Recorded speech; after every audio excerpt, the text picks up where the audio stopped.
di belakang kita tuh kayak ada yang ngikutin gitu. Soalnya kan posisi malam kan, itu posisi malam. Kayak ngikutin gitu. Nah, di sini udah mulai ada kejanggalan. Dari mana kejanggalan kita? Seperti ini. Begitu kita naik, pertama itu pundak saya kayak ada yang ngebagal gitu. Assalamualaikum warahmatullahi wabarakatuh. Bertemu kembali bersama kami di Soleta Team. Oke teman-teman, apa kabar kalian semua? Mudah-mudahan kita semua dalam keadaan yang baik-baik saja dan kita semua selalu mendapatkan ridho dan rahmat Allah Subhanahu wa taala. Oke teman-teman, di video kali ini saya akan membahas cerita-cerita tentang Soleta Team menjelajah di gunung dan sebagainya. Kami kurang lebih udah pernah mendaki di 7 gunung, yang salah satunya mengandung suasana mistis.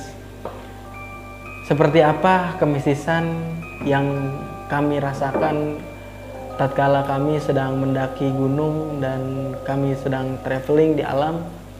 Ikutin terus channel kami di Soleta Team.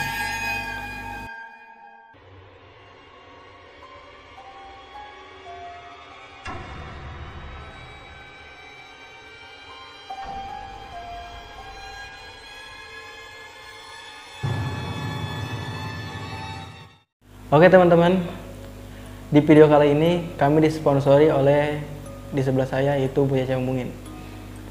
Karena Buya Cambungin yang selalu mensupport Soleta Team dalam kegiatan-kegiatannya. Di video kali ini saya akan menceritakan pengalaman saya tatkala saya sedang mendaki gunung. Yang pertama, saya mendaki di Gunung Bongkok, Purwakarta, Jawa Barat. Saya dari Bekasi langsung terjun ke Subang dikarenakan mau Pajar ada di Subang. Terus saya berdua dengan Bang Pajar itu kurang lebihnya saya langsung berangkat dari Subang ke Purwakarta. Begitu saya berangkat, nggak ada kejadian-kejadian yang aneh. Hanya ya biasa saja, kita ngobrol, ya makan gitu. Terus kita packing di rumah Bang Pajar, packing barang, kita ngemas carrier. Terus kurang lebih jam 8 itu kita berangkat.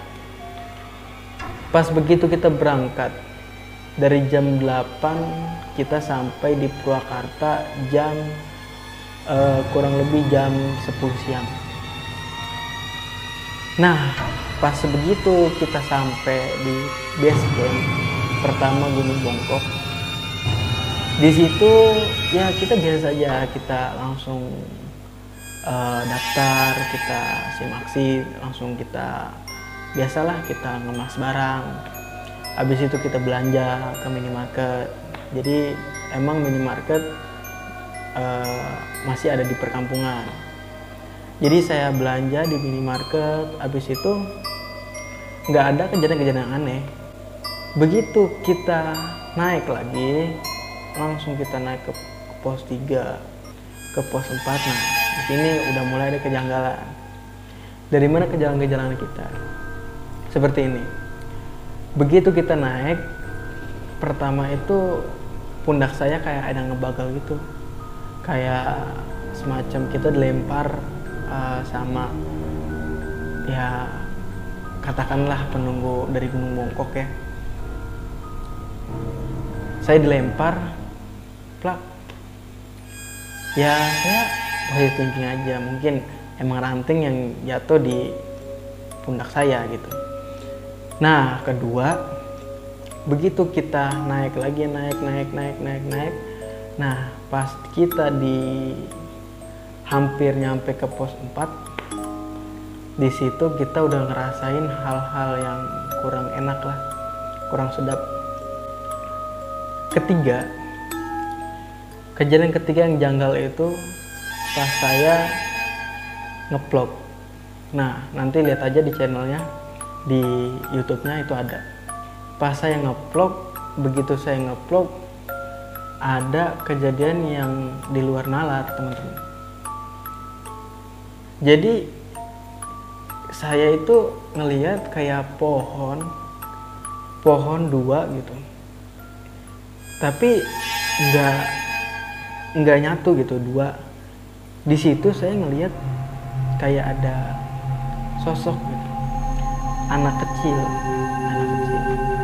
terus kayak isyarat gitu. Nah, di situ saya mulai punya firasat sore. Di situ udah nggak ada orang, teman-teman, karena cuaca yang sangat tidak mendukung gitu, cuaca yang sangat ekstrim menurut saya. Cuacanya itu benar-benar dahsyat, teman-teman. Pokoknya pas kita nyampe puncak itu, di situ benar-benar kabut tebel banget, teman-teman. Nah, begitu saya sampai di puncak, itu hujan begitu deras banget, sampai-sampai Bang Fajar itu bilang ke saya, Kip, kalau misalnya kita turun gimana gitu, soalnya di situ hujan benar-benar deras banget. Saking derasnya hujan itu sampai kabut nutupi seluruh puncak. Kalau kalian pernah ke puncak Gunung Bongkok, di situ jadi puncak itu cuman sekitaran 10 kali 10, teman-teman. Jadi kecil puncak di situ. 10 kali 10 meter itu benar-benar suatu ruang yang kecil gitu. Nah, begitu pas saya bilang ke Bang Fajar, Jar, udahlah, yang penting kita sampai puncak dulu, gimana ntar. Nah, pas begitu saya ngobrol, pas sampai puncak sekitaran 2 menit, hujan makin deras lagi, teman-teman. Akhirnya di situ, kalau kalian pernah ke Gunung Bongkok, ada batu di situ lumayan besar. Kita sampai matiin kamera, kita sampai matiin handphone, kita sampai plastikin semua, taruh di carrier. Dan begitu saya masukin semua, kabut itu nyelimutin seluruh puncak, teman-teman. Jadi di puncak itu bener-bener cuma kabut doang, nggak ada apa-apa gitu. Kita cuma ngeliat putih dan putih. Kita sampai pegangin baju, saya pegangin baju Bang Fajar, Fajar pegangin baju saya gitu. Nah, begitu saya masuk ke lubang itu, kurang lebih batunya itu gitulah, kayak gua kecil gitu ya, teman-teman, kayak gua kecil. Saya masuk situ, berlindung di situ, teman-teman. Akibat peralatan kita yang tadinya cuma tektok ya sederhana, kita nggak bawa tenda, kita nggak bawa peralatan yang lengkap gitu, kita nggak bawa kompor segala macam, enggak. Kita niatnya cuma tektok. Abis dari puncak kita langsung turun lagi gitu. Jadi nggak ada persiapan yang benar-benar matang gitu.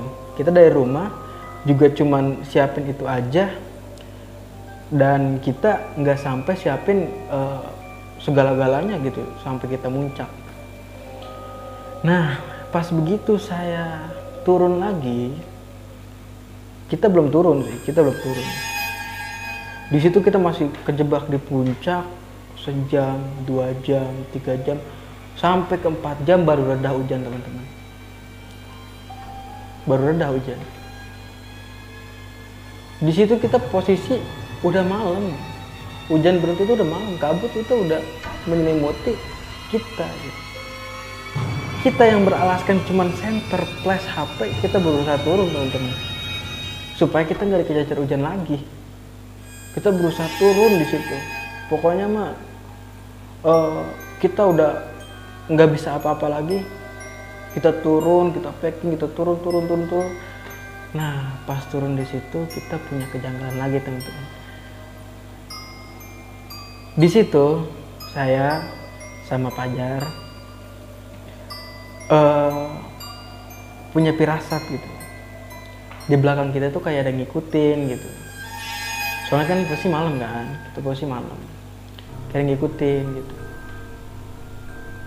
Pas di situ Fajar bilang, Kip, gue jalan duluan katanya. Soalnya dia penakut teman-teman. Ya gimana nggak penakut gitu, soalnya kita nggak bawa senter, kita cuman gunain flash HP teman-teman, nggak ada flash yang lain. Kita nggak bawa, bener-bener nggak bawa alat-alat gitu. Karena kita prediksi kita itu jam 5 itu kita udah turun gitu. Dan sampai di base camp itu ya paling nggak larut banget gitu. Akhirnya kita turun lagi teman-teman. Nah di situ kita sempat sholat dulu, sholat asar, sholat maghrib, dan kita mengodo sholat duhur tadi. Pas begitu kita turun, kita kayak ada pelataran di base camp, bukan base camp tapi tempat camping gitu, camping kemah pendaki. Di situ kita gelar amparan lah, kita bawa sarung gitu, kita bawa sarung sama bawa baju, kita amparan di situ. Kebetulan di situ ada air yang mengalir dikit, kita wudhu di situ. Akhirnya kita sholat, kita berdoa. Nah kita begitu pas saya selesai sholat, kita ngodo sholat duhur tadi, kita benar-benar minta perlindungan lah kepada Allah. Saya turun, begitu saya turun, nah di situ itu jalan udah nggak kelihatan jalan teman-teman. Bahkan yang tadinya saya kalau yang naiknya itu pakai talinya itu udah nggak kelihatan. Soalnya kabut itu belum tebal banget, tapi nggak hujan, nggak. Akhirnya kita turun, paksain turun, kita ngikutin tali itu teman-teman. Pandangan kita tuh cuma 1 meter ke depan gitu, pandangan kita cuma 1 meter ke depan. Akhirnya kita turun, datang lagi, kita sekitaran jam 8 lah, jam 8 malam, kita masih di pertengahan gunung. Kita terus turun, kita masih positive thinking. Akhirnya pas udah setengah 9, di situ orang nggak ada pendaki. Kita dari awal aja, soalnya kita tuh cuman papasan sama satu pendaki. Dia tuh tektok. Dia tuh berangkat dari jam 8. Terus pas kita nyampe puncak, dia itu udah turun. Kita masih di puncak, soalnya kita baru naik kan. Kata dia juga bilangin, bang turunnya, bang saya baru nyampe gitu. Akhirnya kan kita nggak turun kan, otomatis. Soalnya kan kita masih pengen nikmatin puncak. Akhirnya dia turun duluan, ya kita mah belakangan gitu. Nah pas begitu saya turun sama Fajar, itu saya sempat ngeliat, ini kejanggalan lagi pas saya turun. Saya ngelihat kayak ada sosok hitam gede banget. Di situ sosok hitam itu kayak lagi merhatiin kita gitu, merhatiin kita. Tapi saya nggak bilang ke Fajar, nggak tahu Fajar ngelihat enggaknya. Pokoknya saya nggak berani bilang ke dia, soalnya kan takutnya kita kan namanya kita masih di atas kan, kita harus safety gitu, kita harus menjaga etika gitu, kita harus sopan walaupun itu kan namanya makhluk astral gitu. Tapi kita nggak boleh cerita di situ, kan ada larangan juga kalau buat pendaki kan, buat cerita langsung di tempat gitu. Nah akhirnya saya nggak hirauin, saya terus jalan, sambil jalan itu saya nunduk, tapi saya nggak cerita ke Fajar. Nah begitu pas saya bilang ke Fajar, Jar istirahat dulu yuk, kata si Fajar, ayo gitu, istirahat dulu, kita istirahat. Akhirnya saya duduk kayak di batu gede tapi nonjol gitu ya, terus ada tali. Emang jalur Gunung Bongkok tuh lumayan ekstrim gitu, makanya saya berpegangan pakai tali. Akhirnya akibat HP saya, HP Fajar udah mulai drop. Kurang lebih di situ HP saya tinggal sisa 2%, dan si Fajar HP-nya 10%. Nah, begitu pas lowbat teman-teman, kita punya inisiatif, jadi HP dipakai satu-satu. Akhirnya terus menerus begitu, singkat cerita, akhirnya kita sampai juga di base camp. kita di base camp kurang lebih sampai jam 11 malam teman-teman. Suatu kejadian yang unik menurut saya, karena ya Gunung Mongkok itu nggak terlalu tinggi gitu. Jadi kita sampai jam 11 malam, padahal kita pas turun itu kan benar-benar nggak ada istirahat gitu, kita nggak ada break, terus jalan. Akhirnya kita sampai di base camp itu sekitaran jam 10 malam teman-teman. Nah teman-teman, begitu saya sampai, akhirnya saya makan, saya minum, istirahat, full di situ. Akhirnya kita memutuskan, ya karena kita udah malam juga, akhirnya kita pulang di keesokan hari. Nah, di situ kita menginap di base camp. Begitu saya cerita-cerita ke Pak Sogir kalau nggak salah, itu penjaga warung di Gunung Mongkok di base camp. Saya cerita ke beliau, saya sharing ke beliau, saya ya nanya-nanya gitu. Ya emang di Gunung Mongkok itu sering terjadi kejadian gitu, tapi beliau nggak mengungkapkan begitu detail karena beliau juga takut ya, bukan masalah takut, karena adab di gunung gitu. Jadi begitu saya cerita ke beliau, tadi saya kenapa-kenapa, kata dia udah nanti aja ceritanya, soalnya udah malam juga. Dia sempat ngomong kalau di situ gini, ada satu pendaki, jadi satu kelompok pendaki rombongan kurang lebih ada 6 orang. Di situ cewek 3, cowoknya 3. Dia dari Bandung ngedaki di situ. Dia juga nginep sama kayak kita di base camp. Nah, di situ posisi pendaki itu cuman kita berdua. Tadi pas kita naik itu nggak ada orang.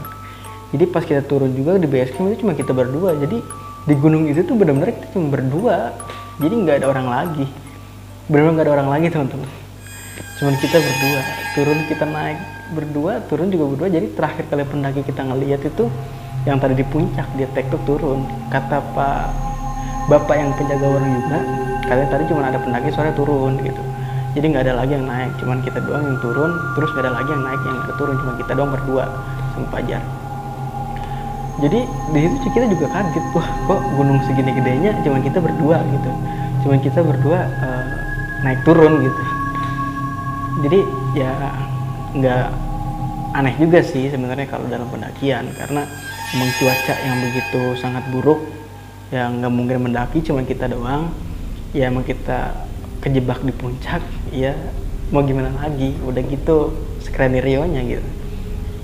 Akhirnya yang tadi kita ceritain sama bapak yang penjaga warung di Gunung Mongkok, kata si bapak, dulu ada pendaki dari Bandung, dia itu sempat cerita gini-gini, akhirnya dia tuh kesurupan nggak sungguh-sungguh kayak kesurupan masalah gitu. Jadi cewek 3 itu kesurupan. Jadi yang ini rendah, yang itu kesurupan, yang ini kesurupan, yang itu enggak, yang ini kesurupan gitu lah. Nah makanya situ saya mengurungkannya saya untuk cerita ke bapak. Akhirnya kita mengulas ceritanya di sini di season channel kali ini. Nah apa manfaatnya dalam faedahnya gitu? Saya cerita begini, yang intinya kalau kita di alam lepas, kalau kita di alam bebas, itu satu, menjaga adab. Kedua, kita sopan etika. Dan yang ketiga, yang paling pertama, yang paling abdol, jangan sampai kita ninggalin ibadah kita, itu aja. Karena gangguan-gangguan dari makhluk astral itu nggak bakalan datang teman-teman. Nggak bakalan datang kalau kita juga nggak ganggu. Kalau kita juga taat kepada Allah, kita juga sering ibadah kepada Allah, dia juga ya mikir 2 kali gitu untuk mengganggu kita. Karena iman kita yang teguh, iman kita yang kuat, iman kita yang pas di dalam hati itu menjadi tameng dan menjadi pelindung buat diri kita. Ini suatu pelajaran buat kita gitu. Betapa kita cinta alam, saya cinta alam. kalian cinta alam, mereka cinta alam, semua cinta alam. Tapi gimana kita jaga alam, alam jaga kita gitu. Jangan sampai kita kejadian seperti ini gitu. Kita ya kurang sopan gitu. Emang dalam perjalanan kita itu kita suka lelucon yang nggak wajar gitu dalam gunung. Kita juga nggak punya etika yang bagus. Dari sekarang kita sarankan gitu, saya sarankan ini kita sharing buat kita itu jauh lebih kenal dengan alam. Bukan hanya kita merusak alam, tapi kita juga menjaga alam. Oke, di video kali ini mungkin sekian dari sini aja. Mungkin kalian yang punya rekomendasi buat video-video selanjutnya silahkan tulis di kolom komentar. Dan buat kalian yang punya cerita-cerita menarik untuk dibahas di channel ini, silahkan kalian kirim email atau WhatsApp kami, yaitu WhatsApp Soletat. Nah, nanti silahkan kalian gabung ke WhatsApp kami, nah di bawah ini.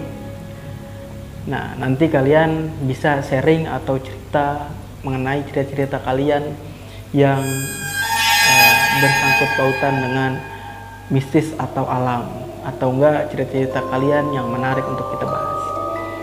Dan jangan lupa selalu support channel ini dengan menekan tombol subscribe, notifikasi lonceng, dan jangan lupa share sebanyak-banyaknya ke teman kalian biar channel ini makin maju dan berkembang.